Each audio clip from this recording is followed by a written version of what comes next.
Today's thoughts from God are found in Matthew chapter 8, verses 1 and 2, where the Bible says, "When he," that's Jesus, "had come down from the mountain, great multitudes followed him. And behold, a leper came and worshipped him, saying, Lord, if you are willing, you can make me clean." Right there is one of the biggest questions hiding in the human soul. We know we're sinful. We know we're weak. We know we need help. The only question is, are you willing, Lord? I remember visiting with Barry in his home one afternoon. "Pastor," he said, "I can see what the Bible is talking about, and I can see that what Jesus did is pretty wonderful. But if you only knew what my life was really like, you wouldn't even ask me to become a Christian."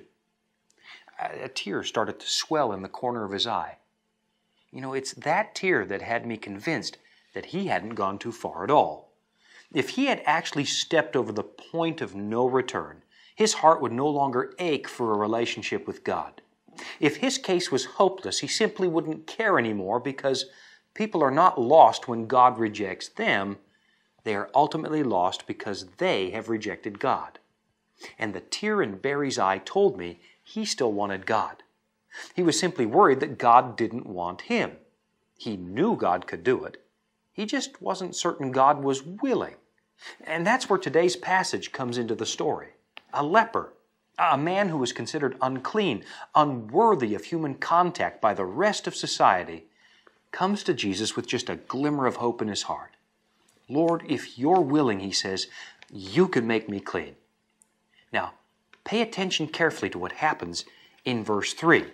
It says that Jesus put out his hand and touched him, saying, "I am willing, be cleansed." You know, in Mark's version of this story, it says that Jesus was moved with compassion when he reached out and touched that leper. Touching a leper was a completely unthinkable act for any Jew. Just touching a leper made you unclean. But Jesus was moved with compassion and touched this man. He did the unthinkable so that you could have the impossible. Is God willing, even willing for you? Yet better believe it. And that's why knowing Jesus is just a better way to live.